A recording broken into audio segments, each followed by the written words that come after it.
Hi hello എല്ലാവർക്കും നമസ്കാരം. പുതിയൊരു എപ്പിസോഡിലേക്ക് എല്ലാവർക്കും സ്വാഗതം. ഇന്നത്തെ ഗസ്റ്റ് എന്ന് പറയുന്നത് നമ്മുടെ ഏഷ്യാനെറ്റിലെ ഈ പുഴയും കടന്നിലുള്ള ഗീതയാണ്. ഗീതയുടെ ഒറിജിനൽ നെയിം വിനീത എന്നാണ്. നമുക്ക് വിനീതയെ പരിചയപ്പെട്ടാലോ? വാ. Hi Vineetha. Hello. Thank you so much എൻ്റെ യൂട്യൂബ് ചാനലിൽ വന്നതിൽ ഒരുപാട് സന്തോഷം. അപ്പോൾ എന്താണ് പുതിയ വിശേഷങ്ങളൊക്കെ, എന്താണ്, ഏതൊക്കെ വർക്കാണ് ഇപ്പോൾ ചെയ്യുന്നത്?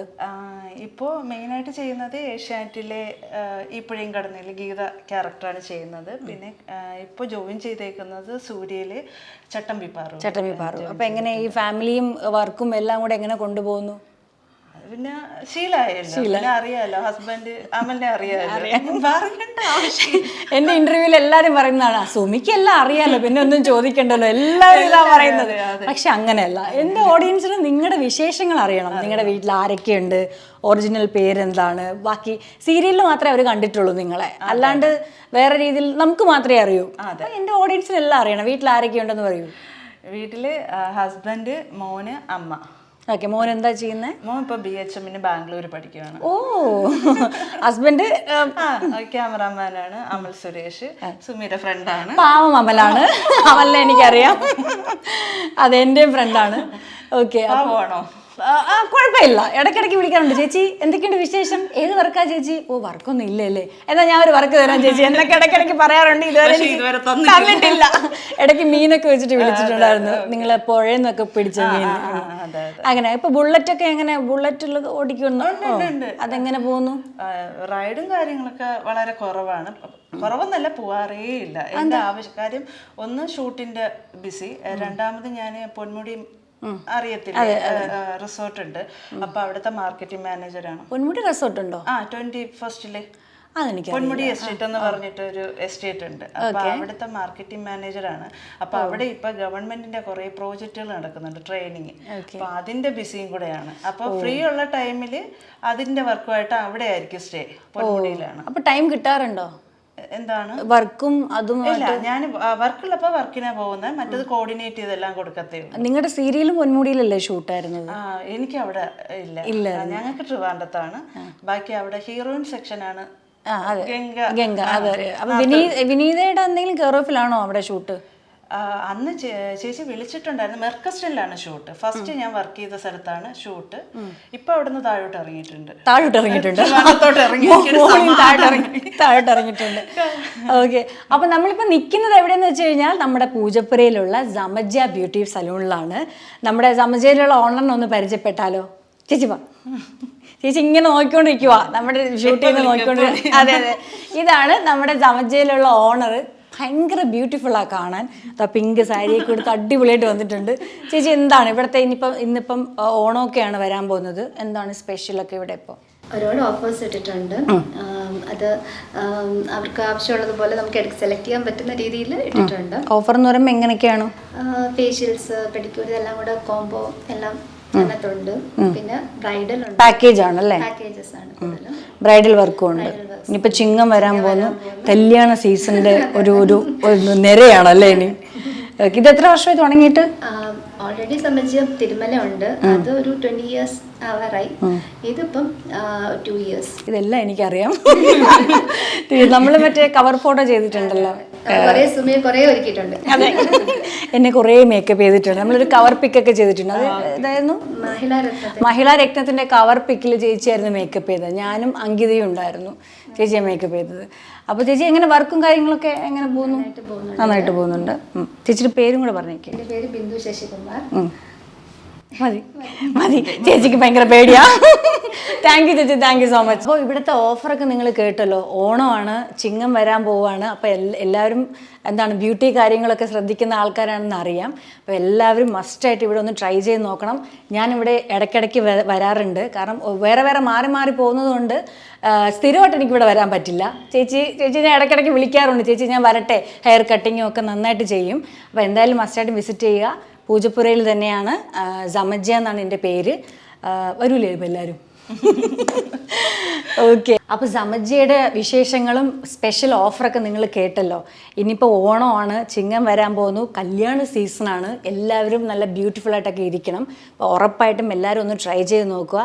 ഞാൻ ഇവിടുത്തെ ഒരു സ്ഥിരം കസ്റ്റമറാണ്. എല്ലാം ഇവിടുത്തെ എല്ലാ വർക്കുകളും നല്ലതാണ് കേട്ടോ. ചുമ്മാ ചേച്ചി നിർത്തിക്കൊണ്ട് പറയുന്നതല്ല, എല്ലാം നല്ല പ്രോഡക്റ്റാണ്. അപ്പോൾ എല്ലാവരും ഒന്ന് ട്രൈ ചെയ്ത് നോക്കുക. ഇതിൻ്റെ മേലായിട്ട് ഒരു ബൊട്ടീക്കുണ്ട്, നമുക്കിനി അങ്ങോട്ട് പോവാം. യെസ്, നമ്മളിപ്പോൾ നിൽക്കുന്നത് സമജിയുടെ മേളിൽ അമൈ ഓറയിലാണ്. ഇതൊരു ബൊട്ടീക്കാണ്. ബൊട്ടീക്ക് എന്ന് പറഞ്ഞു കഴിഞ്ഞാൽ ഭയങ്കര വെറൈറ്റിയാണ് കേട്ടോ. നമ്മൾ 1 പീസൊക്കെ ഇവിടെ ഉള്ളൂ. നമുക്ക് വേണ്ട വെറൈറ്റി സാധനങ്ങൾ ഇവിടെ ഉണ്ട്. സബ്ജക്റ്റ് വിട്ടു പോവാണ്. വിനീതയുടെ വിശേഷങ്ങൾ അറിയാനാണ് അതാണ് ഞാൻ ചോദിക്കാൻ വന്നതല്ലേ. ഓക്കെ, അപ്പോൾ എന്താണ് നമ്മുടെ ലൊക്കേഷനിലെ വിശേഷങ്ങൾ പറയാം ആദ്യം. ലൊക്കേഷനിൽ ഇപ്പോഴത്തെ ഈ പുഴയും കടന്നാണെന്നുണ്ടെങ്കിൽ എല്ലാം എനിക്ക് അറിയാവുന്നവരാണ് കൂടുതലും. അറിയാലോ, നമ്മുടെ ഹരിത, പിന്നെ ഡയറക്ടർ നമ്മുടെ ഗിരീഷ് സാറായിരുന്നു, ഇപ്പൊ മാറി. പിന്നെ ഗിരീഷ് മാറി. പിന്നെ വിപിൻ ക്യാമറ. അപ്പോൾ ഓൾമോസ്റ്റ് എല്ലാവരെയും, പ്രഭാത് കൺട്രോളർ, പിന്നെ ആർട്ടിസ്റ്റ് സൈഡ് പ്രബിൻ.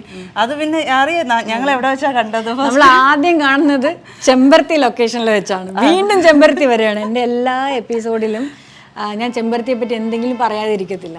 അതെന്ന് വെച്ചാൽ അത് എല്ലാവരും ഉണ്ടായിരുന്നു. ഭയങ്കര കമ്മിറ്റ്മെന്റ്സ് ഉള്ള ഒരു ഫാമിലി പോലെയായിരുന്നു അല്ലേ. ഞാൻ ആ വരുന്ന ടൈമായിരുന്നു, ഇൻഡസ്ട്രിയിലോട്ട് വന്നു തുടങ്ങിയ ടൈമായിരുന്നു. എനിക്കൊരു 2 days അവിടെ ഷൂട്ട് ഉണ്ടായിരുന്നു. അല്ലെങ്കിൽ ട്രിവാൻഡ്രത്ത് അമ്പലത്തിൽ വെച്ചിട്ട് മാരേജിന്റെ. അപ്പോൾ അവിടുന്ന് കുറച്ച് ടൈമിൽ കിട്ടിയ ഫ്രണ്ട് സർക്കിളാണ് നിങ്ങളൊക്കെ. അത് ഇപ്പോഴും നമ്മൾ മെയിൻറ്റെയിൻ ചെയ്യുന്നുണ്ട്. എത്ര വർഷമായി? പിന്നെ പ്രത്യേകിച്ച് നമ്മുടെ അമലിന്റെ വൈഫും കൂടെ ആകുമ്പോൾ അമലിനെ നമുക്ക് മുന്നേ അറിയാം. അതുവഴിയുള്ള പരിചയം അല്ല, അതിന് അല്ല നമ്മള് ഞങ്ങൾ അവിടെ വർക്കിൽ വെച്ചാ പരിചയപ്പെടുന്നത്. നിങ്ങൾ ഇങ്ങനെ പരിചയപ്പെട്ട അത് പറയാം, നോട്ട് ദ പോയിന്റ്. പറയൂ, എങ്ങനെയാണ് കണ്ടുപിടിച്ചത്? ഞാൻ ചോദിക്കട്ടെ, അന്ന് ആ ലൊക്കേഷനിൽ അമൽ ഉണ്ടായിരുന്നു. പക്ഷെ എനിക്കറിയത്തില്ലായിരുന്നു. എന്നെ നോട്ടീസ് ചെയ്ത് എങ്ങനെ കമ്പനി എന്ന് വെച്ചാൽ ആൾ എൻ്റെ നമ്പറൊക്കെ അവിടെ നിന്ന് എടുത്തിട്ടുണ്ടായിരുന്നു. ഇപ്പൊ ഡിവോഴ്സ് ആണെന്ന് അന്ന് ആർക്കും അറിയത്തില്ലായിരുന്നു. പക്ഷെ ആൾ എന്നെ ഇടയ്ക്കൊക്കെ ഇങ്ങനെ വിളിച്ച് സൗഹൃദമൊക്കെ പുതുക്കിയൊക്കെ പോയി. ഫൈനലി നമ്മുടെ ഈ ലോക്ക്ഡൗൺ ടൈം ആയപ്പോഴത്തേക്കും എല്ലാവരും പെട്ടിരിക്കുന്ന സമയമാണ്, വർക്കില്ല. അങ്ങനെയൊക്കെ വന്നപ്പോൾ ഞാൻ അമലിൻ്റെ അടുത്ത് ഇങ്ങനെ പറഞ്ഞു, അമലെ എനിക്ക് വർക്കൊന്നുമില്ല, വർക്ക് എന്തെങ്കിലും ഉണ്ടെങ്കിൽ പറയണേ. അപ്പോൾ ആളിൻ്റെ ഇങ്ങോട്ടുള്ള ക്വസ്റ്റ്യൻ, അപ്പോൾ ഫ്രണ്ട്സാണ്, ഇങ്ങോട്ടുള്ള ക്വസ്റ്റ്യൻ, ഹസ്ബൻഡ് ദുബൈയിലാണല്ലോ, അപ്പോൾ അവർക്കൊന്നും അവിടെ പ്രശ്നമില്ല ഒക്കെ വരുന്നുണ്ടല്ലോ. ആൾ ഇട്ട് നോക്കിയതാണെന്ന് ഞാൻ അറിഞ്ഞില്ല, എൻ്റെ ഗ്രഹപ്പഴ അവലെ നിന്നെ പറ്റിയാ പറയുന്നത് കേട്ടോ. അപ്പോൾ ഞാൻ പറഞ്ഞു, അല്ല അമലെ ഞാൻ ഡിവോഴ്സ്ഡ് ആണെന്ന് പറഞ്ഞു. അപ്പൊ ലഡ് പൊട്ടി, അമലിന്റെ ലഡ് പൊട്ടി അല്ലടാ. അങ്ങനെ പിന്നെ അങ്ങോട്ട് ഞങ്ങളും അപ്പൊ ഇങ്ങനെ പറഞ്ഞു, ഞങ്ങൾ രണ്ടുപേരും അങ്ങനെ ഡിവോഴ്സ് ടൈമിൽ നിൽക്കുന്ന ആൾക്കാരായതുകൊണ്ട്. അതെ അതെ. അപ്പോൾ ഇങ്ങനെ ചോദിച്ചു എൻ്റെ അടുത്ത്, നമുക്കിങ്ങനെ ഒരുമിച്ച് മുന്നോട്ട് പോയാലോ എന്ന് ചോദിച്ചപ്പോൾ ഞാൻ പറഞ്ഞു എൻ്റെ മോൻ്റെ സമ്മതം ചോദിക്കാൻ പറഞ്ഞു. അപ്പോൾ മോനും ഒക്കെ ആയിരുന്നു. കാര്യം അവരെ ചേട്ടാന്ന് വിളിച്ച് ഭയങ്കര കമ്പനിയിൽ നടക്കുമല്ലേ. മോനപ്പോൾ എത്ര പ്രായം ഉണ്ടായിരുന്നു അന്ന്? മോൻ 9th 8th 9th അങ്ങനെയാണ്. 2020 അല്ലേ. പിന്നെ പറഞ്ഞാൽ മനസ്സിലാവുന്ന പ്രായമാണ്. അല്ലെങ്കിൽ ആൾക്ക് കുറച്ചുകൂടി മെച്യൂരിറ്റി ഉള്ള ഒരാളാണ് എൻ്റെ മോൻ. അപ്പൊ അതുകൊണ്ട് കാര്യങ്ങളൊക്കെ പെട്ടെന്ന് ആൾ ക്യാച്ച് ചെയ്ത് പറഞ്ഞപ്പോ തന്നെ എൻ്റെ അടുത്ത് പറഞ്ഞു, എനിക്ക് അന്നേ മനസ്സിലായിരുന്നു. അപ്പൊ മോൻ സമ്മതിച്ചോ? അപ്പൊ മോന് അമൽ തന്നെയാ ചോദിച്ചത്. അപ്പൊ പറഞ്ഞു ഓക്കെ ആന്ന് അവൻ പറഞ്ഞു, മോൻ പറഞ്ഞു. പിന്നെ എൻ്റെ അമ്മേൻ്റെ അടുത്ത് ചോദിച്ചു. അപ്പൊ അമ്മയും വേറെ ഒന്നും പറഞ്ഞില്ല, അവർക്ക് ഇഷ്ടമാണ്. ലീഗലി നിങ്ങൾ മറ്റത് ഡിവോഴ്സ് ആയി രണ്ടുപേരും? ആയിരുന്നു. അപ്പൊ നിങ്ങൾ ഇത് മാരേജ് ചെയ്തു? രജിസ്റ്റർ മാരേജ് ചെയ്തു. വീട്ടുകാരൊക്കെ ഓക്കെ ആയിരുന്നു. അതെ അതെ. അപ്പൊ അതിനുശേഷമാണ് കൂടുതലും വിനീതയ്ക്ക് വർക്ക്? ഇല്ല, അങ്ങനെയൊന്നുമില്ല. അമലിന്റെ ഇതിലെന്ന് വെച്ചാല് ഇപ്പൊ ഞാനും പറയും, കാര്യം അമൽ ക്യാമറ സെക്ഷനിൽ നിൽക്കുന്ന ഒരാളാണ്. അപ്പോൾ ചിലപ്പോൾ എനിക്ക് അമലിന്റെ വൈഫ് എന്ന് പറഞ്ഞ് നമുക്കൊരു ക്യാരക്ടർ തരുമ്പോൾ നമുക്കത് എത്രത്തോളം ചെയ്ത് കൊടുക്കാൻ പറ്റുമെന്ന് പറയാൻ പറ്റത്തില്ല. ആർക്കൊരിത് വരില്ല. അതുകൊണ്ട് ഞാൻ എൻ്റെ കഷ്ടപ്പാടിൽ ഉണ്ടാക്കിയെടുത്തത് തന്നെയാണ്. അവിടെയും നിന്നെ അങ്ങ് അവള് ചവിട്ടി താഴ്ത്തുകയാണ്. അങ്ങനെയല്ല, സപ്പോർട്ടാ, ഭയങ്കര സപ്പോർട്ടാ ആള്. എല്ലാ കാര്യങ്ങളും ഇങ്ങനെ നോട്ടീസ് ചെയ്യും. ഡ്രസ്സിന്റെ കാര്യത്തിലായാലും പിന്നെ ഒരു മേക്ക് ഓവറൊക്കെ ചെയ്താൽ ചിലപ്പോൾ ഇഷ്ടപ്പെട്ടില്ലെങ്കിൽ അത് ഇഷ്ടപ്പെട്ടില്ല എന്ന് തന്നെ പറയും. അപ്പൊ ഈ വർക്ക് നിങ്ങൾക്ക് രണ്ടുപേർക്കും 2 ടൈം ആയിരിക്കും അല്ലേ? അപ്പൊ എങ്ങനെ നിങ്ങൾ കണ്ടുമുട്ടാനൊക്കെ സമയമുണ്ടോ? ഇല്ല, അമലിന് ട്രിവാൻഡ്രത്തായിരുന്നു ഷൂട്ട്, സ്നേഹക്കൂട്ടായിരുന്നു ചെയ്തുകൊണ്ടിരുന്നത്. അപ്പം നൈറ്റ് എന്തായാലും വീട്ടിൽ വരുമല്ലോ, അപ്പം കാണാറുണ്ടായിരുന്നു. ഇപ്പോൾ ആള് പെയ്തൊഴിയാതെ ലൊക്കേഷനിലാണ്, ചങ്ങനാശ്ശേരിയിൽ. അപ്പം അതുകൊണ്ട് ആള് ഒരു 14th പോയി കഴിഞ്ഞാൽ 1st, 2nd, 4th അങ്ങനെ ആ ഡേറ്റിലൊക്കെ വരത്തുള്ളൂ. പിന്നെ കുറച്ച് ദിവസം ഒരു 10 days ഒക്കെ ഇവിടെ ഉണ്ടാവും. അങ്ങനെയൊക്കെയാ. അപ്പൊ ഈ പൊന്മുടിയിലുള്ള ഒരു ബിസിനസ് വർക്ക് എന്ന് പറഞ്ഞില്ല, അപ്പൊ എങ്ങനെ ഇയാൾ വിനീത് ഒറ്റയ്ക്ക് പോവോ, എങ്ങനെയാണ്? പോയി വരുവാണെങ്കിൽ വണ്ടി ഉണ്ടാവും, സാറിൻ്റെ കൂടെ പോവും. ഇപ്പൊ പിന്നെ ഞാൻ വിചാരിക്കും കാര്യം എന്നും രാവിലെ പോകണം, നൈറ്റ് അവർക്കുള്ള ട്രെയിനിങ്ങും എല്ലാം കൊടുത്തിട്ട് എത്തുമ്പോൾ തന്നെ ഒരു 6:30, 7 o'clock ആവും. പിന്നും രാവിലെ 7 മണിയാകുമ്പോൾ പിന്നും പോകണം. അപ്പൊ അത് എനിക്ക് തന്നെ ബുദ്ധിമുട്ടായതുകൊണ്ട് എനിക്ക് അവിടെ ഒരു കോട്ടേജ് ഉണ്ട്, ഞാൻ അവിടെ അങ്ങ് സ്റ്റേ ചെയ്യും. അമ്മ ഉണ്ടെങ്കിൽ, അമലില്ലാന്നുണ്ടെങ്കിൽ ഞാനും അമ്മയും കൂടി പോയിട്ട് ഞങ്ങൾ അവിടെ സ്റ്റേ ചെയ്യും.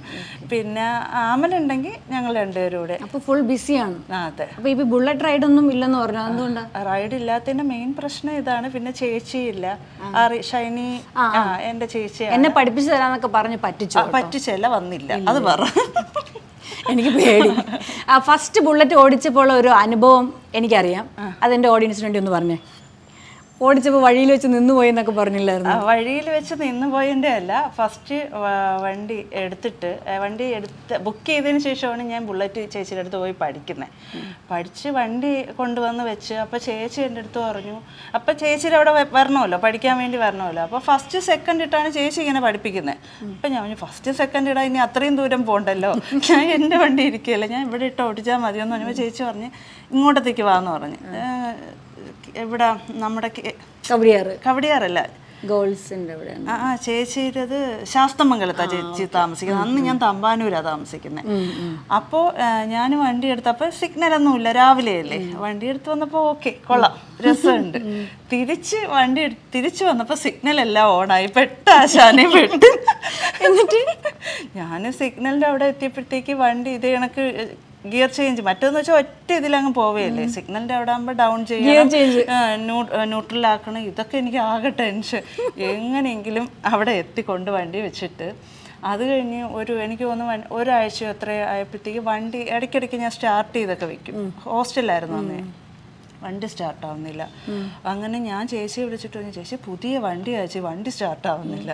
അപ്പോൾ ചേച്ചി പറഞ്ഞ ഒരു കാര്യം ചെയ്യും, നീ നോക്കിയിട്ട് പറ്റില്ല, മരിക്കാറുന്ന എടുത്ത് അവിടെ വിളിച്ചിട്ട് കംപ്ലൈൻറ്റ് പറ. അപ്പോൾ അവിടെ വിളിച്ച് കംപ്ലൈൻറ്റ് പറഞ്ഞ ആൾ വന്നു. അപ്പോൾ ഞാൻ ഭയങ്കര വയലൻ്റ് ആവുക, പുതിയ വണ്ടിയാണ്, ഇതെന്തോ നിങ്ങൾ കാണിക്കുന്നത്, വണ്ടി സ്റ്റാർട്ടാവുന്നില്ല. 4th ഗിയറിലിട്ടിട്ടായിരുന്നു ഞാൻ വണ്ടി സ്റ്റാർട്ട് ചെയ്തോണ്ടിരുന്നത്. അപ്പോൾ ആ പയ്യൻ വന്നിട്ട് പറഞ്ഞു, ചേച്ചി ഇത് 4th ഗിയറിലാണ് ഇട്ടിരുന്നത്, ചേച്ചി ന്യൂട്രലിട്ടാണ്. അടിയൊന്നുമില്ല അവര്. അതിന് ശേഷം ഞാനും അവന് ഭയങ്കര കമ്പനിയാണ്, ശ്യാം എന്ന് പറഞ്ഞൊരു പയ്യനായിരുന്നു. പിന്നെ എല്ലാം ഇപ്പൊ നല്ല സ്മൂത്ത് ആയിട്ട്. നമ്മുടെ ലൊക്കേഷനിലൊക്കെ ബുള്ളറ്റിലാണ് വരാറ്. അപ്പൊ ഇനിയിപ്പോ ഓണം വരാൻ പോവാണ്, എന്താ പരിപാടി ഓണത്തിന്? ഓണത്തിന് ഫസ്റ്റ് ഷൂട്ടാണ്. ഷൂട്ട് ഇപ്പൊ ഷെഡ്യൂൾ. ഓണം ഷൂട്ടുണ്ടോ? ഓണം ഷൂട്ട് ഒരെണ്ണം കഴിഞ്ഞു, ഫോട്ടോഷൂട്ട് കഴിഞ്ഞു. പിന്നെ അല്ലാതെ ഇനിയിപ്പോൾ 2-3 ഷൂട്ട് കൂടെ ഓണത്തിന്റെ ഷൂട്ട് ഉണ്ട്, ഫോട്ടോഷൂട്ട് ഉണ്ട്. പിന്നെ നമ്മുടെ ഷെഡ്യൂൾ സ്റ്റാർട്ട് ചെയ്തേക്കാണ്, ഇനിയിപ്പോൾ ഡേറ്റ് ആണ്. അങ്ങനെ പോകുന്നു. ചാനൽ ഷൂട്ടൊന്നുമില്ല? ചാനൽ ഷൂട്ട് ഒരു ഓണം സ്പെഷ്യൽ എന്തോ പായസത്തിന്റെ പറഞ്ഞിട്ടുണ്ട്. അപ്പൊ ഓണ ഡ്രസ്സൊക്കെ എടുത്തായിരുന്നു? നമ്മൾ നിൽക്കുന്നത് എവിടെയാണെന്ന് അറിയാലോ. ഓണ ഡ്രസ്സ് എടുത്തായിരുന്നു? ഓണ ഡ്രസ്സുകൾ ഓരോന്ന് വന്ന് കൊളാബ് ഞാൻ എടുക്കാറില്ല. കൊളാബ് ഇഷ്ടം പോലെ വരുന്നത്. എനിക്ക് കഴിഞ്ഞ വർഷം വന്നത് വരെ ഇവിടെ ഇരിപ്പുണ്ട്. കാരണം നമുക്ക് എല്ലാം ഉടുക്കാൻ പറ്റത്തില്ലല്ലോ, അല്ലേ? അത് എന്തെന്നറിയോ, വേറെ ഡ്രസ്സുകളാണെങ്കിൽ നമുക്ക് പിന്നെ യൂസ് ചെയ്യാൻ പറ്റും, ലൊക്കേഷൻ ഷൂട്ടിനോ ഒക്കെ എടുക്കാൻ പറ്റും. ഈ ഓണ ഡ്രസ്സ് എല്ലാം ഒരേ ടൈപ്പ് മോഡൽ അല്ലേ വരുന്നത്. എന്തെങ്കിലും അതിന്റെ ഓരോ കളേഴ്സ് മാത്രം ചേഞ്ച് ചെയ്യും, ബ്ലൗസ് മാത്രമേ ചേഞ്ച് ആവുന്നുള്ളൂ. സാരിക്കെല്ലാം അല്ലെങ്കിൽ ധാവണിക്കെല്ലാം ഒരേ കളറാണ്. അപ്പോൾ അതുകൊണ്ട് ആ ഒറ്റ സ്റ്റെപ്പിൽ ഇടുക, പിന്നെ അത് മാറ്റി വെക്കുക. ഇവിടുത്തെ ഒരു സ്പെഷ്യൽ എന്ന് പറയുന്നത് 300 മുതൽ 35,000 വരെ ഉണ്ടെന്നാണ് അവർ പറഞ്ഞത്. അപ്പോൾ നമുക്ക് പുള്ളിക്കാരീനെ ഒന്ന് പരിചയപ്പെട്ടാലോ, ഇതിൻ്റെ ഓണറിനെ. അപ്പോൾ ഞാൻ പറയുന്നതിനേക്കാൾ കുറച്ച് ഡീറ്റെയിൽ ആയിട്ട് നമ്മുടെ വീണ ചേച്ചി പറഞ്ഞുതരും. ചേച്ചി പ്ലീസ് കം. ഞാനേ കിട്ടൂല്ലേ മൈക്ക്? യെസ്. അപ്പോൾ അവസാനം പറഞ്ഞു നിർത്തിയെന്ന് ഞാൻ പറയുന്നത്, എപ്പോഴും ഒരേ ടൈപ്പ് സാരി പിന്നെ അത് യൂസ് ചെയ്യാൻ പറ്റുന്നില്ല എന്ന് പറയുന്നിടത്താണ് അമയോറ ഞങ്ങൾ ഈ പുതിയ സാരീസ് ഇൻട്രൊഡ്യൂസ് ചെയ്തിരിക്കുന്നത്. ഈ സാരി നിങ്ങൾക്ക് ഏത് ഒക്കേഷനിൽ വേണമെങ്കിലും പിന്നെ ഉപയോഗിക്കാന്ന് പറയുന്ന ടൈപ്പ്. ബേസ് വരുമ്പോൾ എപ്പോഴും നമുക്ക് ഈ ഒരു വൈറ്റ്, പക്ഷെ അതിന് ഒരുപാട് കളേഴ്സ്, ഇതെല്ലാം വെച്ചാൽ നമ്മൾ കസ്റ്റമൈസ് ചെയ്തിരിക്കുന്ന സാരീസ്. ഞങ്ങൾ ട്രെൻഡിനൊപ്പം പോകാറില്ല, ട്രെൻഡ് ക്രിയേറ്റ് വെറൈറ്റി അറിയാം. അപ്പൊ ഞങ്ങൾ സ്പെഷ്യലായിട്ട് ഇതിന്റെ ഒരുപാട് വെറൈറ്റി ഉണ്ട് കേട്ടോ. അതും നിങ്ങൾ ഓർക്കേണ്ട കാര്യം, നിങ്ങൾക്ക് ഈ ഒരു സാരി കിട്ടിയാൽ നിങ്ങൾക്ക് മാത്രമേ കിട്ടുള്ളൂ.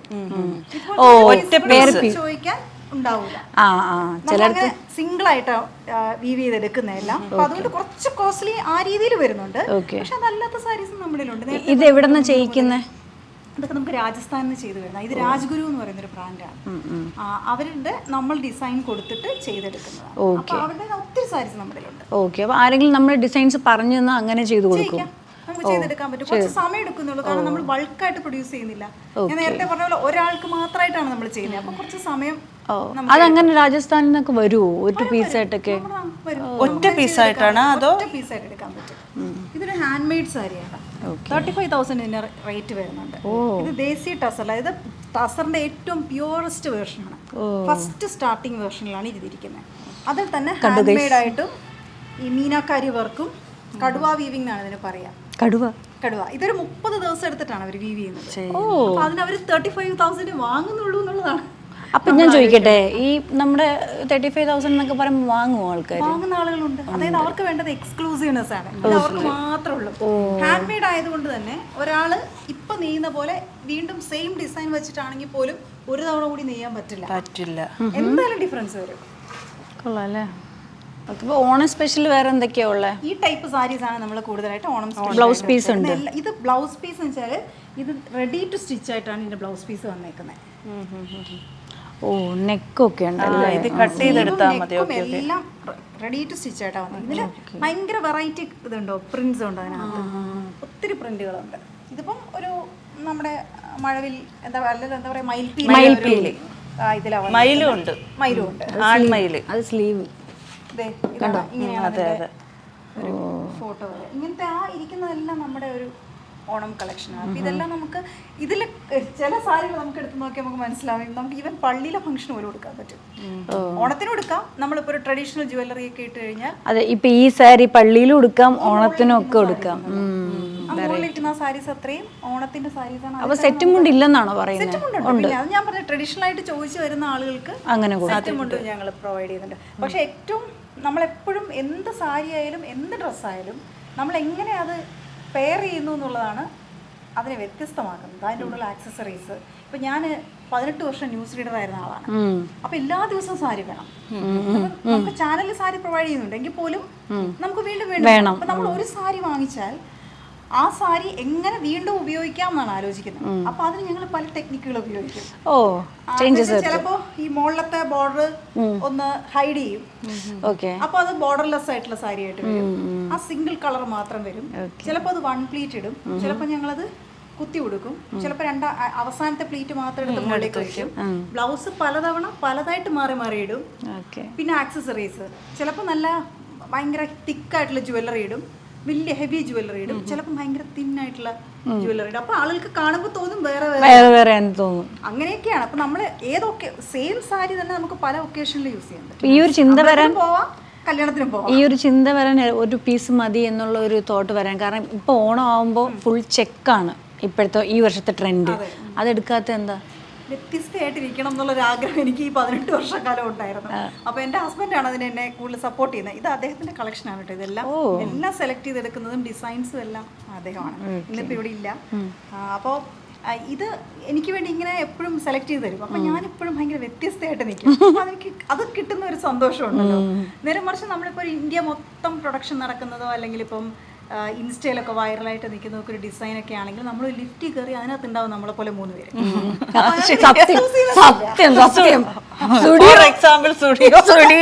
സ്റ്റുഡിയോ മാക്സ് ട്രെൻഡ് അല്ല, ഇതിപ്പോ കോമൺ അല്ല. എവിടെ നോക്കിയാലും നമ്മൾ ഇങ്ങനെ നല്ല സ്റ്റൈലായിട്ടൊക്കെ പോകും. നോക്കുമ്പോ അയ്യോ വേണ്ടായിരുന്നു, അവിടെ പോയാ മതി.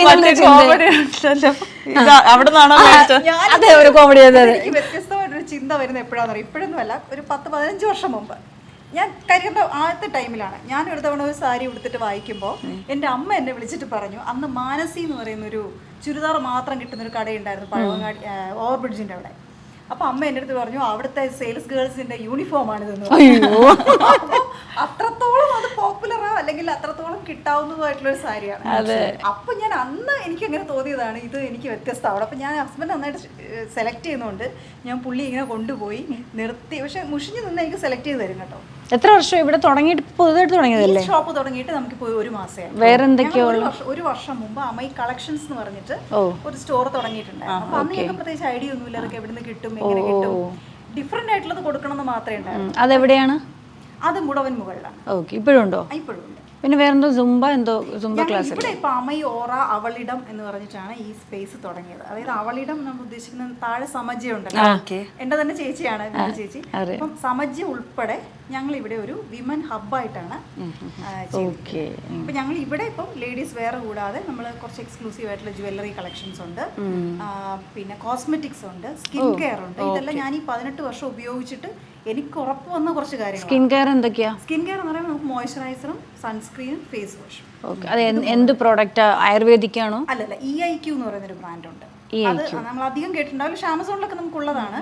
അവർ റീസെന്റ് ഒരു വലിയ ഡ്യൂറേഷൻ ആയിട്ടുള്ള ഒരു 4-5 വർഷമായിട്ടുള്ള EIQന്റെ പ്രോഡക്റ്റ് ആണ്. അതിൽ സൺസ്ക്രീൻ ആണ് ഏറ്റവും ബെസ്റ്റസ്റ്റ് എന്നൊരു വാക്കുണ്ടെങ്കിൽ അത് തന്നെ ഉപയോഗിക്കാം. കാരണം നമ്മൾ എത്ര വെയിലത്ത് പോയി നിന്നാലും സാൻറ്റാൻ വരത്തില്ല, അടിക്കത്തില്ല. അത് എന്റെ 150% ഉറപ്പാണ്. റേറ്റ് ഒക്കെ എങ്ങനെയാ വരുന്നത്? റേറ്റ് ശരിക്കും നമുക്ക് ഇവിടെ ഒരു ഇൻട്രൊഡക്ഷൻ ഓഫർ പോലെ നമുക്ക് ഇവിടെ റേറ്റ് നല്ല ഡിഫറൻസ് ഉണ്ട്. അതിന്റെ ഒരു സ്കിൻ എന്ന് പറയുമ്പോൾ നമ്മളൊരു സ്കിൻ ഡോക്ടറെ കണ്ട ഡെർമറ്റോളജിസ്റ്റിനെ കണ്ടാൽ തന്നെ നമുക്കറിയാം നല്ല റേറ്റ് ആണ് മെഡിസിൻസിന്. കാരണം സ്കിൻ അങ്ങനെയാണ്, നമ്മൾ സ്കിന്ന് നന്നായി കെയർ ചെയ്യണമെങ്കിൽ നമ്മൾ കുറച്ച് ക്യാഷ് മുടക്കണം. അതല്ല നമ്മുടെ പ്രകൃതിയിൽ തന്നെ പ്രകൃതിയിൽ തന്നെ ഉള്ളതാണെങ്കിൽ നമ്മൾ കുറച്ച് മെനക്കെടണം അല്ലെ. രണ്ടാണേലും സ്കിന്ന് നന്നായിരിക്കണമെങ്കിൽ നമ്മൾ കുറച്ച് മെനക്കെടണം, ക്യാഷ് മുടക്കണം, അല്ലെങ്കിൽ വീട്ടിലുള്ള ഇതൊരു 900. അപ്പോഴും അങ്ങനെ പറയുമ്പോഴും വലിയ റേഞ്ച് അല്ല കേട്ടോ. 900, 800, 700 ആ റേഞ്ചാണ്. നമുക്ക് ഇവിടെ ഒരു 200ഓളം ഈ റേഞ്ച് വ്യത്യാസം വരുന്നുണ്ട്. അപ്പൊ അത് നല്ല സെയിൽ ഉണ്ടോ? അത് നല്ല സെയിൽ ഉണ്ട്. കാരണം അത് ഒരിക്കൽ കൊണ്ടുപോകുന്ന ആളുകള് പിന്നെ വരും അല്ലേ? കാരണം അവർക്ക് നന്നായിട്ട് അത് മനസ്സിലാവുന്നുണ്ട്, ടാൻ മാറുന്നതും പിന്നെ ടാൻ വരാത്തതും ഒക്കെ. അങ്ങനെ കുറച്ച് സ്കിൻ കെയർ ഉണ്ട്. പിന്നെ നമുക്ക് സ്ത്രീകൾക്ക് ആവശ്യമായിട്ടുള്ള കുറച്ച് സാധനങ്ങളുണ്ടല്ലോ. നമുക്കിപ്പോൾ ഫേഷ്യൽ റൈസർ ഒക്കെയാണ് നമ്മളിപ്പോൾ യൂസ് ചെയ്യുന്നത്. നമ്മളെല്ലാവരും എപ്പോഴും പോയിട്ട് നമുക്ക് ത്രെഡ് ചെയ്യാൻ പറ്റില്ല, പെട്ടെന്നൊരു ഷൂട്ട് വരുമ്പോൾ തന്നെ ചെയ്യണം നമുക്ക്. അപ്പൊ അങ്ങനെയുള്ള ആക്സസറീസ് ഒക്കെ. വീണ ന്യൂസ് റീഡർ ആയതുകൊണ്ട് നമ്മൾ പറയുന്നതിനേക്കാളും നാക്കൊക്കെ നല്ല എന്റെ നാക്ക് വരെ കുഴഞ്ഞു പോയി പറയുന്ന കേട്ടിട്ട്. ഞാനാണ് ഇതിൽ സെക്കൻഡിന് പോലും ഞങ്ങൾക്ക് വിലയുണ്ടായിരുന്നു. സത്യം, ഞാനാണ് ഇതിൽ അവതാരിക. പക്ഷെ ഞാൻ ബബ്ബടിച്ച് നിൽക്കുവാ. ഞാനാണ് എന്റേതാണ്. ചില സമയം ഇതിൽ ഇൻട്രോ കൊടുക്കുമ്പോൾ ഞാൻ ഇത് എന്തൊക്കെയാ പറയുന്നത്, ഞാൻ തലയിലൊക്കെ ഇട്ടടിക്കുന്നത് എന്താ ഈ പറയുന്നത്. നമുക്ക് അത്രയും ക്ലോസ് ആയിട്ടുള്ള ആളാണെങ്കിൽ നമ്മൾ ലൈവായിട്ട് അങ്ങ് പോകും, നമുക്ക് പ്രത്യേകിച്ച് ഒന്നും പറയാനില്ല. അല്ലാതെ പുതിയൊരാളൊക്കെ വരുമ്പോഴേ എന്തോന്ന് ചോദിക്കണം, ഏത് ചോദിക്കണം, എല്ലാ ഇന്റർവ്യൂവിലും ഞാൻ ചോദിക്കുന്ന ചോദ്യം സെയിമാ. കഴിഞ്ഞ ദിവസം നമ്മുടെ ചേട്ടൻ തന്നെ പറഞ്ഞു, ക്യാമറ നമ്മൾ എഡിറ്റ് ചെയ്യുന്ന ചേട്ടൻ തന്നെ പറഞ്ഞു പേര് പറയണ്ടെന്ന് പറഞ്ഞിട്ടുണ്ട്, അതുകൊണ്ട് ഞാൻ ക്യാമറ എഡിറ്റിംഗ് എന്നൊക്കെ പറഞ്ഞത്. സുമി ചോദിക്കുന്ന ചോദ്യമൊക്കെ സെയിം ആണ് കേട്ടോ. പിന്നെ ഞാൻ എന്ത് ചോദിക്കും, വേറെ എന്താ ചോദിക്കേണ്ടത്? വേറെ ഒന്നും പറഞ്ഞത് സുമി ഭയങ്കര ബോറാണ്. അയ്യോ, അത് കഴിഞ്ഞ തവണ ഹരിതയാണ് ഇൻട്രോ കൊടുത്തത്. ഇൻട്രോ പറയല്ലേ, നിന്നെ അങ്ങനെയെങ്കിലും നിന്റെ ചാനലിൽ തന്നെ നിന്നെ ഗസ്റ്റായിട്ട് വിളിക്കട്ടെ എന്ന് അങ്ങനെ പറഞ്ഞു. അപ്പം ചെറിയ കാര്യം കൂടെ പറഞ്ഞിട്ട് നിങ്ങളുടെ ഞങ്ങൾക്ക് ഇവിടെ കുറച്ച് മില്ലറ്റ് പ്രോഡക്ട്സും പിന്നെ സുംബ ക്ലാസ്സും ഉണ്ട്. അതായത് ഞാൻ നേരത്തെ പറഞ്ഞ സ്ത്രീകൾക്ക് മാനസികാരോഗ്യവും ശാരീരികാരോഗ്യവും ഒക്കെ പ്രധാനമായതുകൊണ്ടാണ് ഈ സുംബ ക്ലാസ് നമ്മൾ വെക്കുന്നത്. നമുക്കൊരു എന്റർടൈൻമെന്റും കൂടെ ആയിക്കോട്ടെ. നമ്മൾ ഈ അല്ലാതുള്ള ജിമ്മിലൊന്നും നമ്മൾ പോകത്തില്ല. നമ്മൾ പോകും, 1 മാസം പോകും, നമ്മൾ മതിയാക്കും. സ്ഥിരമായി പോകുന്ന ആളുകളും ഉണ്ട്, അതിന്റെ ഗുണമുണ്ട് അല്ലേ. പക്ഷെ ഡാൻസ് ആവുമ്പോൾ നമുക്ക് കുറച്ചുകൂടി പ്രൈവറ്റ് സ്പേസിൽ നമുക്ക് കുറച്ചുകൂടി അല്ല, അതിൽ ഇൻട്രസ്റ്റ് ഉള്ളവരുണ്ട്, സുംബയിൽ ഇൻട്രസ്റ്റ് ഉള്ളവരുണ്ട്. എന്നോട് ചോദിച്ചിട്ടുണ്ട് കേട്ടോ, സുംബ എവിടെയെങ്കിലും ഉണ്ടോ എന്ന് ചോദിച്ചിട്ടുണ്ട്. എനിക്ക് അറിയാത്തത് കൊണ്ട് ഞാൻ അറിയില്ല. പിന്നെ നമ്മുടെ അവളിടം എന്ന് പറയുന്ന ഹാങ് ഔട്ട് സ്പേസും കൂടെ നിങ്ങൾക്ക് ഉപയോഗിക്കാം. അതായത് സ്ത്രീകൾക്ക് പോയിരിക്കാൻ ഒരു സ്ഥലമില്ല എന്ന് പറയുന്നത് വാസ്തവമാണ്. നമ്മളൊന്നുമില്ല റെസ്റ്റോറൻറ്റിൽ പോയിരിക്കണം, ബീച്ചിലോ അല്ലെങ്കിൽ പാർക്കിലോ ഒക്കെ പോയിരുന്നു കഴിഞ്ഞാൽ ഒരു 15 മിനിറ്റ് ഇരുന്ന് കഴിയുമ്പോൾ പിന്നെ നമുക്ക് ചുറ്റും നമ്മുടെ പ്രൈവസി നഷ്ടപ്പെടുത്തുന്ന ഒരുപാട് കാര്യങ്ങളുണ്ടാവും. നമുക്ക് കുറച്ച് നേരം ഹാങ് ഔട്ട് ചെയ്യണം, നമുക്ക് കുറച്ച് മാറിയിരിക്കണം എന്നുണ്ടെങ്കിൽ നിങ്ങൾക്ക് ഇവിടെ വന്നിരിക്കാം. ഇവിടെ ഞങ്ങൾക്ക് അതിനുള്ള സ്പേസും അവൈലബിൾ. എവിടെന്ന് വെച്ചാൽ ഇവിടെ നമ്മുടെ ഈ അമൈ ഓറയിൽ ഇതിനകത്ത് തന്നെ ഇരിക്കാന്നാണോ? അതായത് അമൈ ക്രിയേറ്റ്സ് ഓറ. നമ്മൾ ഇവിടുന്ന് ഒരു ഓറ ക്രിയേറ്റ് ചെയ്ത് നിങ്ങളെ കടത്തി വിടുള്ളൂ എന്നുള്ളതാണ്. അപ്പൊ എല്ലാ തരത്തിലും നിങ്ങൾക്ക് റിലാക്സ് ചെയ്യാം, എന്ന് വേണമെങ്കിലും ചെയ്യാം എന്ന് പറയുന്ന ഒരു സ്പേസ്, സ്ത്രീകൾക്ക് മാത്രമായിട്ടുള്ള ഒരു സ്പേസ്. ഓക്കെ, അപ്പൊ എല്ലാവരും മസ്റ്റായിട്ടും വിസിറ്റ് ചെയ്യുക. ഇത് ഇത്രയും കേട്ടപ്പോൾ എനിക്ക് എന്ത് പറയണമെന്ന് അറിയത്തില്ല സത്യം. കാരണം പുള്ളിക്കാരി എല്ലാം വാതോരാതെ പറഞ്ഞു. ഇപ്പൊ സ്ത്രീകൾക്ക് വേണ്ടിയുള്ള അവളിടം, ആ ഒരു പേര് ടൈറ്റില് നൈസായിട്ടുണ്ട്. അതുപോലെ ഇതിന്റെ പേരും അമയോറ. അമയെന്ന് വെച്ചാൽ പ്രൈസ്ലെസ് പ്രഷ്യസ് എന്നൊക്കെ അർത്ഥമുണ്ട്. അപ്പം ലോർഡ് ഗണേശ അങ്ങനെ ഒരു അർത്ഥമുണ്ട്. പക്ഷെ എനിക്ക് അതിന്റെ മോന്റെ പേരാണ്. ഓ നൈസ്. എന്തായാലും പേരും വളരെ നൈസായിട്ടുണ്ട്. ആംബിയൻസും കൊള്ളാം. എന്തു പറയാനാ, ഭയങ്കര പോസിറ്റീവായിട്ടുണ്ട്. ഇവിടെ ഇരിക്കുന്ന കളക്ഷൻസും വെറൈറ്റി ആയിട്ടുണ്ട്. എല്ലാവരും മസ്റ്റായിട്ട് ഒന്ന് ട്രൈ ചെയ്ത് നോക്കുക. നമ്മൾ ഇവിടുന്ന് പോകുമ്പോൾ എന്തെങ്കിലും എടുത്തിട്ടേ പോകും. ഓക്കെ, നമ്മൾ ഇവിടുന്ന് എന്തെങ്കിലുമൊക്കെ എടുത്തോണ്ടേ പോകണം. പ്രോഡക്റ്റിനെ കുറിച്ച് ഞാൻ തന്നെ പറയണമല്ലോ. അതേ സമയം കൊണ്ട് ഞാൻ തള്ളിമറിച്ചതല്ല, ശരിക്കും നമ്മൾ ഉള്ളതാണല്ലോ പറഞ്ഞു. ഹാർഡ് വർക്ക് ചെയ്തിട്ടുണ്ട് എന്റെ പിന്നാലെ. അതുകൊണ്ടാണ് നമുക്ക് അത്രയും അത് സാരി ഇഷ്ടപ്പെടുന്ന അല്ലെങ്കിൽ അത്തരം വ്യത്യസ്തമായിട്ടുള്ള ഔട്ട്ഫിറ്റ്സ് ഇഷ്ടപ്പെടുന്ന ആളുകൾ വരുമ്പോൾ നമുക്ക് ഭയങ്കര സന്തോഷമാണ്. ഞാൻ എങ്ങനെ നന്നായി നടന്നോ അതുപോലെ എല്ലാവരും നടക്കുന്ന കാണുമ്പോൾ എനിക്കൊരു സന്തോഷമാണ്. അതെ അതെ, തീർച്ചയായിട്ടും. ഓക്കെ, അപ്പൊ താങ്ക് യു സോ മച്ച്. ബാക്കി ഇനി വിനീതയുടെ വിശേഷങ്ങൾ ചോദിക്കാം. അപ്പൊ വിനീത വിചാരിക്കും എന്നെ വിളിച്ച് നിർത്തിയിട്ട് ഇവള് വേറെ എന്തൊക്കെയാ പറയുന്നത്. അല്ല അങ്ങനെ നെവർ. Okay, thank you. കൈ തന്നില്ല. അപ്പൊ വിനീതയിലൂടെ നമുക്ക് ഇനിയും തിരിച്ചു വരാം ഗൈസ്. അപ്പൊ നിങ്ങൾ അമയോറയുടെ എല്ലാ വിശേഷങ്ങളും കേട്ടു, ഓഫറുകൾ കേട്ടു. അപ്പൊ എല്ലാവരും മസ്റ്റായിട്ട് വിസിറ്റ് ചെയ്യുക. അതിനിടയ്ക്ക് പാവം വിനീതയെ കൊണ്ട് പോസ്റ്റ് ആക്കി എന്നൊക്കെ പറയാം. ശശിയാക്കി. ഓക്കെ, അപ്പൊ ഇനിയിപ്പോ എന്താ അടുത്ത എന്താ ഞാൻ ചോദിക്കും. പൊന്മുടിയുടെ കാര്യം പറഞ്ഞുകൊണ്ടിരിക്കുവല്ലായിരുന്നു. പൊന്മുടിയിൽ ഞങ്ങൾ ഇപ്പോഴ് ഓണത്തിന് ഒരു ഫെസ്റ്റിവൽ നടത്തുന്നുണ്ട്. ഓണ ഫെസ്റ്റിവൽ പൊന്മുടിയിൽ 21 ഹെയർ പിൻ പ്രൊമോഷൻ. എങ്ങനെ അല്ല, പ്രൊമോഷൻ അല്ല, ഞാൻ പറഞ്ഞതാ. അപ്പോൾ അത് പഞ്ചായത്തുമായിട്ടുള്ള ഒരു ഇതിൽ നടത്തുന്നതാണ്. അവരാ നടത്തുന്നത്, നമ്മുടെ പ്രോപ്പർട്ടിയിൽ ചെയ്യുന്നതേ ഉള്ളൂ. 10 ദിവസത്തെ പ്രോഗ്രാമാണ്. ഫ്ലവർ ഷോയും. എന്നോട്ടാ സ്റ്റാർട്ട് ചെയ്യുന്നത്? 21 തൊട്ട് 13 വരെ. എല്ലാ ഫുഡ് കോർട്ടുകളും അങ്ങനെ സ്റ്റോളുകളും കാര്യങ്ങളൊക്കെ ഉണ്ടാവും. അപ്പൊ എല്ലാരും വരണം. മസ്റ്റായിട്ട്. ഫ്രീ ടിക്കറ്റ് വരും. ഫ്രീ ടിക്കറ്റ് നിനക്ക് തരാം. എനിക്ക് എന്റെ ഫാമിലിക്ക്, എന്റെ ഫ്രണ്ട്സിനും. കുടുംബം മാത്രമല്ല, എന്റെ ഫ്രണ്ട്സിനും കൂടെ. എവിടെ ഫ്രണ്ട്സ് എന്ന് വെച്ചാൽ ഈ ലോകത്തുള്ളവരെല്ലാരും ഉള്ള ഫ്രണ്ട്സാണ്. ഓക്കെ, അപ്പൊ വിനീത ഈ പഠിച്ചതൊക്കെ എവിടെയാണ്? എൻ്റെ നാട് വർക്കലയിലാണ്. ഞാൻ പഠിച്ചത് നെക്കാട് സ്കൂളിൽ, പാളയംകുന്ന് സ്കൂള്. അങ്ങനെ അവിടെ വർക്കല. വർക്കലയിൽ. ഏതുവരെ പഠിച്ചു? +2 കഴിഞ്ഞപ്പോഴായിരുന്നു എൻ്റെ മാരേജ്, ഫസ്റ്റ് മാരേജ്. അത് കഴിഞ്ഞിട്ട് ഒരു ബേബി ആയപ്പോ, പിന്നെ കുറച്ച് കഴിഞ്ഞ് 1 ഇയർ കഴിഞ്ഞപ്പോൾ ബേബിയായി. അതുകൊണ്ട് പഠിത്തമൊന്നും അങ്ങനെയൊന്നും പോയില്ല. പിന്നെ നിർത്തിയതാണോ നിർത്തിച്ചതാണ്. Yes, not the point. അതെനിക്കറിയാം. പിന്നെ വേറൊന്നും മാറി പഠിക്കാനൊന്നും അന്ന് എനിക്ക് തോന്നുന്നു ഒരു 1 ഇയർ ഒരു കമ്പ്യൂട്ടർ കോഴ്സ് മാത്രം ചെയ്തു. കോപ്പ എന്ന് പറഞ്ഞിട്ടൊരു അത് അറിഞ്ഞുകൊണ്ടാണെന്നൊന്നും എനിക്ക് ആ കോഴ്സ് തന്നെ പഠിക്കാനായിട്ട് ആള് പറഞ്ഞത്. പിന്നെ അതിനുശേഷം 12 വർഷത്തിന് ശേഷമാണ് ആ ഒരു ലൈഫ് ഞാൻ സ്റ്റോപ്പ് ചെയ്തിട്ട് പിന്നെ ഞാൻ ഡിസ്റ്റൻസ് ആയിട്ട് ഡിഗ്രിയൊക്കെ ചെയ്തു. പിന്നെ കുറെ വർക്ക് ചെയ്തു. പിന്നെ വേറെ എന്തെങ്കിലും വർക്ക് ചെയ്തോ? അപ്പോൾ ഞാൻ 2018 ലാസ്റ്റോട് കൂടി ഞാൻ ആളുമായിട്ട് ഡിവോഴ്സ്ഡ് ആവുന്നു. അത് കഴിഞ്ഞതിന് ശേഷം ഞാൻ ഒരു മാരുതി സുസുക്കിയുടെ ഷോറൂമിൽ വർക്ക് ചെയ്തു, ഷോറൂം എക്സിക്യൂട്ടീവായിട്ട്. അങ്ങനെ കുറേ സ്ഥലങ്ങളിൽ വർക്ക് ചെയ്തു. ലാസ്റ്റ് നമ്മുടെ ആക്സിസ് ബാങ്കിൽ കോർഡിനേറ്റർ ആയിരുന്നു. അവിടെ നിൽക്കുമ്പോഴാണ് ഇൻഡസ്ട്രിയിലോട്ട് വരുന്നതും. പിന്നെ ഇതിനോട് അപ്പോഴൊന്നും നമുക്ക് ഈ അഭിനയത്തിലോട്ട് ഒരു ഇഷ്ടമോ ഐഡിയ ഒന്നുമില്ല. അത് പറയണം. അത് ഞാൻ എല്ലാ ഇന്റർവ്യൂസിലും എല്ലാവരുടെ അടുത്തും പറയുന്നതാണ്. സുമിക്കും അറിയാം, സബിത നായർ എന്ന് പറഞ്ഞ ചേച്ചി അറിയത്തില്ല. ചേച്ചീനെ എനിക്ക് ഇൻഡസ്ട്രി വഴിയല്ല, അല്ലാതെ എനിക്ക് ചേച്ചീനെ പരിചയമുണ്ട്. ഞങ്ങൾ തമ്മിൽ എനിക്ക് തോന്നുന്നു ഒരു 12 വർഷത്തെ പരിചയമുണ്ട്. അപ്പോൾ ആ ടൈമിൽ ചേച്ചി എപ്പോഴും എൻ്റെ അടുത്ത് സംസാരിക്കുമ്പോൾ, കാര്യം അന്നൊക്കെ ഞാൻ ഫാമിലി ഓറിയൻറ്റഡ് ആയിട്ടുള്ള ഒരാളാണല്ലോ. അപ്പോൾ ഇങ്ങനെ സംസാരിക്കുമ്പോഴൊക്കെ പറയും, മോളെ നീ ഇവിടെയൊന്നും നിൽക്കാനുള്ള ആളല്ല കേട്ടോ, നീ സ്വയം തള്ളി പറയുകയാണെന്ന് വിചാരിക്കരുത്. അല്ല, ഇങ്ങനെ പറയുമായിരുന്നു കേട്ടോ. പക്ഷെ ചേച്ചിയാണ് എന്നെ ഇൻഡസ്ട്രിയിലോട്ട് കൊണ്ടുവരുന്നത്. നീലക്കുയിൽ സീരിയലില്ലായിരുന്നോ ഫസ്റ്റ് ഏഷ്യാനെറ്റിൽ, അതിൽ ചേച്ചി വർക്ക് ചെയ്യുന്നുണ്ടായിരുന്നു, അമ്മ ക്യാരക്ടർ ചെയ്തിട്ടുണ്ടായിരുന്നു. അപ്പോൾ ചേച്ചിയാണ് എന്നെ അതിൽ റെക്കമെൻഡ് ചെയ്ത് വരുന്ന ഒരു ചെറിയ ക്യാരക്ടർ ഹീറോയിൻ്റെ ഫ്രണ്ടായിട്ട് വന്നു. പിന്നെ ഇങ്ങനെ ആ യാത്ര തുടർന്ന് ഇപ്പൊ ഇവിടെ വന്ന് നിൽക്കും. ഏഷ്യാനെറ്റിൽ വേറെ നല്ലൊരു കിടിലൻ ക്യാരക്ടറായിട്ട് എല്ലാവരും വെറുക്കുന്ന ഒരു തല്ലി കൊല്ലി ഇവിടെ കണ്ടു കഴിഞ്ഞാൽ ഞാൻ കണ്ട എപ്പിസോഡ് വീട്ടിൽ ഇടാറുണ്ട്, കാണാറുണ്ട്. അപ്പൊ ഇങ്ങനെ ഈ സീരിയലിൽ നിന്നും സിനിമയിലോട്ട് പോകാനുള്ള എന്തെങ്കിലും പ്ലാൻ ഉണ്ടോ? അമലെ പറ, അമലെ നിന്നോട് വേണം ചോദിക്കാൻ. സിനിമ ഒരു 5-6 ചെയ്തിട്ടുണ്ടായിരുന്നു. ഒന്ന് ചെറിയ മൂവീസാ ചെയ്തത്. വലിയ മൂവീസിൽ കോമ്പിനേഷൻ ഒന്നും ഇല്ലായിരുന്നു. ആസിഫ് അലിയുടെ ഒരു മൂവിയിൽ SI ക്യാരക്ടർ ചെയ്തിട്ടുണ്ടായിരുന്നു. ആ സീൻ ഉണ്ടായിരുന്നു.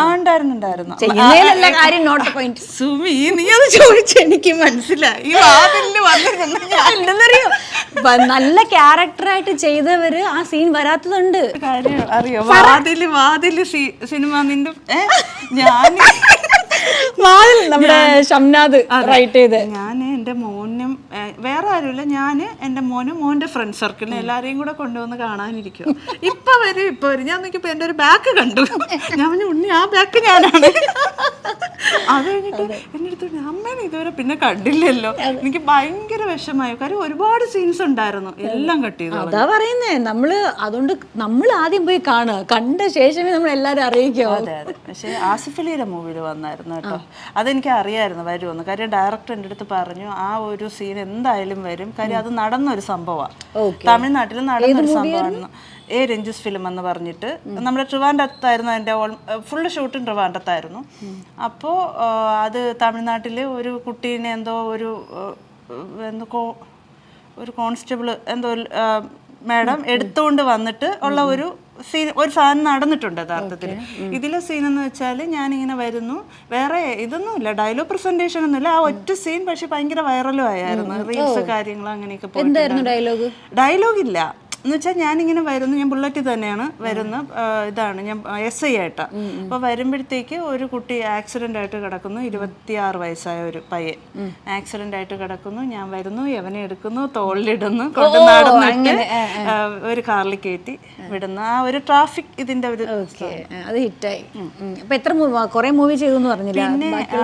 പിന്നെ നമ്മുടെ ഡിവോഴ്സ് എന്ന് പറഞ്ഞിട്ട് കേരള ഗവൺമെന്റിന്റെ ഒരു പ്രോജക്റ്റ് ചെയ്ത് അത് കുറേ നാളായി ചെയ്തിട്ട്. പിന്നെ കുറിഞ്ഞി എന്ന് പറഞ്ഞിട്ട് ഒരു മൂവി വയനാടൻ പശ്ചാത്തലത്തിൽ അത് റിലീസായി. പിന്നെ ചെറിയ മൂവിയല്ലേ, കുറച്ച് നാളുണ്ടായിരുന്നു. പിന്നെ അത് ഈ വയനാടൻ പശ്ചാത്തലവും ആദിവാസി ആ ഒരു ഇതായതുകൊണ്ട് നല്ല രീതിയിൽ അത് അവർക്ക് അത് നല്ല ഇതായിരുന്നു. അങ്ങനെ പിന്നെ കെട്ടുകാഴ്ച എന്ന് പറഞ്ഞൊരു മൂവി ചെയ്തു, റിലീസായിട്ടില്ല. അതാണ് പ്രശ്നം. അപ്പൊ ഇനി പുതുതായിട്ട് എന്തെങ്കിലും പുതിയ പ്രോജക്റ്റ് എന്തെങ്കിലും കമ്മിറ്റ്മെന്റ് ചെയ്തിട്ടുണ്ടോ? ഇല്ല, ഇങ്ങനെ മൂവിയിൽ തന്നെ 2-3 ഇങ്ങനെ പറഞ്ഞിട്ടുണ്ട്. നമുക്ക് മൂവിയിൽ അതൊന്നും പറയാൻ പറ്റത്തില്ല. ഇങ്ങനെ പറയും, പിന്നെ ചിലപ്പോൾ അവരെ കോൾ ഉണ്ടാവത്തില്ല. നമ്മൾ ഫോളോ അപ്പ് ചെയ്യുമ്പോഴും ഉണ്ട് എന്ന് പറയുന്ന അല്ലാണ്ട് ഈ പറഞ്ഞ കൂട്ട് അമലിൻ്റെ ഫ്രണ്ട് സർക്കിളിൽ നിന്നും എൻ്റെ അടുത്ത് ഇങ്ങനെ പറഞ്ഞു അത് ആസിഫ് അലിയുടെ മൂവിയാണ് പറഞ്ഞു. പക്ഷെ ഇപ്പോൾ എൻ്റെ ഒരു വിവരവും ഇല്ല. അപ്പോൾ എങ്ങനെ ഈ ഫാമിലി ആയിട്ടൊക്കെ എങ്ങനെ നിങ്ങൾ ട്രാവൽ ചെയ്യാറൊക്കെ ഉണ്ടോ? അതിനുള്ള ടൈം കിട്ടാറുണ്ടോ? കാര്യം പറഞ്ഞില്ലേ, ഞങ്ങൾ രണ്ടുപേരും ഷെഡ്യൂൾ ഇപ്പോൾ എനിക്ക് 1 to 15 എൻ്റെ ഷെഡ്യൂൾ വരുന്നത്. അപ്പോൾ വരുന്ന സമയത്ത് ബ്രേക്ക് ഉണ്ടെന്നുണ്ടെങ്കിൽ അങ്ങനെ പ്രത്യേകിച്ച് വേറെ എന്തെങ്കിലും ആവശ്യത്തിനായിട്ട് നമുക്കിപ്പോൾ എനിക്ക് ഷൂട്ട് ഇപ്പോൾ ദൂരോട്ട് എവിടെയെങ്കിലും ആണ്, ആലപ്പുഴയോ അങ്ങനെ ആണ്, ആൾ ഫ്രീ ആണെന്നുണ്ടെങ്കിൽ ഞങ്ങളങ്ങ് പോവും. പിന്നെ ഇപ്പോൾ സ്ഥിരം പൊന്മുടിയാ, എല്ലാവരും പൊന്മുടിയിൽ ട്രിപ്പിനൊക്കെ പോകും. നല്ല ക്ലൈമറ്റ്. നമ്മളിപ്പോൾ ഈ ഇടയ്ക്ക് പോയിരുന്നു, എൻ്റെ അമ്മ ഒരു രക്ഷയില്ല. അടുത്ത് നിൽക്കുന്ന ആളെ കാണാൻ പറ്റത്തില്ല, അത്രയും സ്മോക്കാണ്. തൊട്ടടുത്ത് നിൽക്കുന്ന ആളെ കാണാൻ പറ്റത്തില്ല. പക്ഷെ അറിയാമെങ്കിൽ ഞാൻ വിളിച്ചിട്ടേ വിളിക്കായിരുന്നു കേട്ടോ. കാര്യം ഞങ്ങളിപ്പോൾ എനിക്ക് തോന്നുന്നു ഒരു 3.5-4 വർഷമായിട്ട് പൊന്മുടിയിൽ വർക്ക് ചെയ്യുന്നുണ്ട്. ആദ്യം മെർക്കസ്റ്റനായിരുന്നു, ഇപ്പോൾ പൊന്മുടി എസ്റ്റേറ്റ്. ഇപ്പോഴത്തെ വർക്ക് നല്ല ഹെവി വർക്കാണ്. കാര്യം പഞ്ചായത്ത്, ബ്ലോക്ക് എല്ലാം വരുന്നുണ്ട്. അപ്പോൾ മുനിസിപ്പാലിറ്റി, അപ്പോൾ ഇതിലുള്ള എല്ലാവരും അവിടെ വന്ന് അവർക്ക് ട്രെയിനിങ് കൊടുത്ത് ഒരു ദിവസം സ്റ്റേ. അപ്പോൾ ഫുഡ് എല്ലാം, അക്കോമഡേഷൻ എല്ലാം ഞാനല്ലേ ഇതെല്ലാം കോർഡിനേറ്റ് ചെയ്ത് സെറ്റ് ചെയ്ത്. അറിയാലോ, എന്തെങ്കിലും ഒരു മിസ്റ്റേക്ക് വന്നാൽ നമ്മളെ വധിക്കാൻ വേണ്ടിയിട്ടാണ്. അപ്പോൾ വിനീതയെ എനിക്ക് കുറേ വർഷമായിട്ട് എനിക്ക് അറിയാം. വിനീതടുത്ത് എനിക്ക് കാര്യം ചോദിക്കാനുണ്ട്. ഈ ഇവിടെയൊക്കെ നല്ല തിളങ്ങുന്നുണ്ട്. ഇപ്പൊ എന്തെങ്കിലും ചെയ്യാതെ ഇങ്ങനെ തിളങ്ങത്തില്ല, എന്താ ചെയ്തേ പറഞ്ഞാ എനിക്കിവിടെ പറഞ്ഞതാ. എനിക്ക് അറിഞ്ഞൂടെ എൻ്റെ തമ്പ എന്തൊക്കെയാ ചെയ്യും. കള്ളത്തിലൊന്നും പറയണ്ട. സ്ഥിരം ഈ ആർട്ടിസ്റ്റിൽ പറയുന്ന പോലെ നന്നായി വെള്ളം കുടിക്കുക, ഫ്രൂട്ട്സ് കഴിക്കുക, ആ തള്ളൊന്നും വേണ്ട. ഞാൻ ഇതൊന്നും ചെയ്യാറില്ല. പിന്നെ എങ്ങനെ ഈ ഗ്ലോ വന്നു? പിന്നെ ഫുഡിന്റെ കാര്യത്തിലാണെങ്കിൽ എനിക്ക് ചോറ് മീൻകറിയൊക്കെ വേണം. അത് കാണാനുണ്ട്. പിന്നെ ഡയറ്റും കാര്യങ്ങളൊന്നും എന്നെ സംബന്ധിച്ചിടത്തോളം ഇല്ല. അമല് പറയും ചപ്പാത്തി, നൈറ്റ് നീ ചപ്പാത്തി ആക്കണം. ചപ്പാത്തി വെച്ചിട്ട് പിന്നെ ഞാൻ കഴിഞ്ഞു ഇച്ചിരി ചോറ് കഴിച്ചോട്ടെ. ഫുഡ് എന്ന് വെച്ചാൽ ഹെവി ആയിട്ടല്ല, പക്ഷെ എനിക്ക് ഇഷ്ടപ്പെട്ട ഫുഡ് ഞാൻ ഭയങ്കരമായിട്ട് ആസ്വദിച്ച് കഴിക്കുന്ന ആളാണ്. പിന്നെ ചോറ്, മീൻകറി, കപ്പ ഇതൊക്കെ എൻ്റെ ഫേവറേറ്റ് ആണ്. അത് ചോറ് മസ്റ്റാണ്. ചോറിൻ്റെ കൂടെ ഈ കോമ്പിനേഷൻ ഓക്കെ, അല്ലെങ്കിൽ ചമ്മന്തി മുട്ട. കുക്കിംഗ് ചെയ്യാറുണ്ട്? കുക്കിംഗ് നന്നായിട്ട് ചെയ്യാറുണ്ട്. എനിക്ക് ഭയങ്കര ഇഷ്ടമാണ്. എൻ്റെ മോൻ പഠിക്കുന്നതും അതാണ്. അവനും അതുപോലെ കുക്കിംഗ് ഭയങ്കര ഇഷ്ടമാണ്. അപ്പൊ പറഞ്ഞില്ലേ ഇത് പറഞ്ഞില്ല? ഇത് എനിക്ക് അറിയത്തില്ല, എവിടെയോ ട്രീറ്റ്മെന്റ് സംഭവിച്ചതാണ്. പിന്നെ ഞാൻ എന്നും രാവിലെ ഐസ് ക്യൂബ് ഉണ്ടല്ലോ ഫ്രിഡ്ജിൽ വെച്ചിട്ട് അത് ഫേസിൽ കൊടുക്കാറുണ്ട്. ഇനി അതാണോന്നും എനിക്കറിയാം, എന്തോ സംഭവിച്ചിട്ടുണ്ട്. എന്തൊക്കെയോ സംഭവിച്ചു. അമലെ നീ എങ്ങനെയാണ്? നീ കളറെല്ലാം വെച്ചോ? ഇവള് വെളുപ്പിച്ചോ നിന്നെ? അമല് പറയുന്നേ, ഞാൻ ഇപ്പോൾ ഇൻസ്റ്റയിലൊക്കെ പോസ്റ്റ് ചെയ്യുമ്പോൾ പറയും, ഞങ്ങൾ തമ്മിലുള്ള ഫോട്ടോസ് ഇടുമ്പോഴത്തേക്ക് വരത്തില്ലേ, എന്നിട്ട് പറയും നീ എന്നെ വെച്ച് മാർക്കറ്റ് ചെയ്യാൻ. അങ്ങനെ പറയൂല്ലേ? പറയട്ടെടുത്ത്. അപ്പൊ എന്തായാലും ഇപ്പം ഓണം സീസൺ ആണ്, ഫോട്ടോഷൂട്ടൊക്കെ ചെയ്തു എന്ന് പറഞ്ഞു, കുറെ സാരീസ് ഒക്കെ കിട്ടിയെന്ന് പറഞ്ഞു. അപ്പൊ ഇനി ഓണം എവിടെ ആഘോഷിക്കാൻ ഉദ്ദേശിക്കുന്നത്? എന്തെങ്കിലും പ്ലാൻ ഉണ്ടോ? ഇല്ല, എല്ലാ വർഷവും എൻ്റെ വീട്ടിലാണ് ഞങ്ങൾ പോവാറ്, വർക്കലയാണ് പോവാറ്. ഇത്തവണ അല്ല, പൊന്മുടിയിലാണ്. കാര്യം പ്രോഗ്രാം ആയതുകൊണ്ട് പറ്റത്തില്ല, അവിടെ നിന്നേ പറ്റത്തുള്ളൂ. അപ്പൊ ഇത്തവണത്തെ ഓണം പൊന്മുടിയിലാണ് സെലിബ്രേറ്റ് ചെയ്യുന്നത്. പിന്നെ ഓണഷൂട്ട് ഈ പറഞ്ഞോട്ട് കുറേയൊക്കെ നടന്നു. കൗമുദിയുടെ ചാനൽ ഷൂട്ട് കഴിഞ്ഞു. അത് കഴിഞ്ഞു. അത് എല്ലാ ടീമിനെയും കൂടെ വെച്ചിട്ടുള്ള ഷൂട്ട് കഴിഞ്ഞു. അല്ലാതെയൊക്കെ ഷൂട്ടുകൾ കഴിഞ്ഞു. ഇനി 2-3 ഫോട്ടോ ഷൂട്ടൂടെ ബാലൻസ് ഉള്ളു. പിന്നെ അല്ലാതെ ഒരു ചാനലിൻ്റെ ഒരു ഷൂട്ടിന് വിളിച്ചിട്ടുണ്ട്. എന്തായാലും വിനീതയുടെ കുറേ വിശേഷങ്ങൾ നമ്മളടുത്ത് പങ്കുവെച്ച് കഴിഞ്ഞു. ഓണം വരികയാണ്, എല്ലാവരും ഓണമൊക്കെ അടിച്ചു പൊളിക്കുക. വിനീത ഇനി വരുന്ന എപ്പിസോഡുകളായാലും വർക്കുകളായാലും എല്ലാത്തിനും all the very best. Thank you. പിന്നെ എൻ്റെ യൂട്യൂബ് ചാനലിൽ വന്നതിലും ഒരുപാട് സന്തോഷം. ഞാൻ വിചാരിക്കുന്നു എന്താ ഇത്രയും നാളായിട്ട് എന്നെ വന്നതിൽ ഒരുപാട് സന്തോഷം. അങ്ങോട്ട് ചോദിക്കുന്ന നാണക്കേടല്ലേ, അതുകൊണ്ട് ചോദിക്കാറ്. പക്ഷെ വിളിച്ച ഉടനെ അതിനെന്താ ഞാൻ ഓക്കെയാണ്, ഞാൻ ഫ്രീ ആണ് ഇപ്പോൾ എന്ന് പറഞ്ഞ് വിനീത പറഞ്ഞു. ഒരുപാട് സന്തോഷം അമലെ, നീ വിട്ടതിൽ ഒരുപാട് സന്തോഷം. അപ്പോൾ എല്ലാവിധ ആശംസകളും നേരുന്നു. അപ്പോൾ എൻ്റെ ചാനലിന് വേണ്ടി ഒരു ഓണാശംസകൾ പറയുക.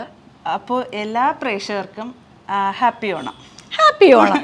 അപ്പോൾ എന്തായാലും എൻ്റെ ചാനൽ സബ്സ്ക്രൈബ് ചെയ്യാത്തവർ സബ്സ്ക്രൈബ് ചെയ്യുക, ലൈക്ക് ചെയ്യുക, ഷെയർ ചെയ്യുക, കമൻസ്.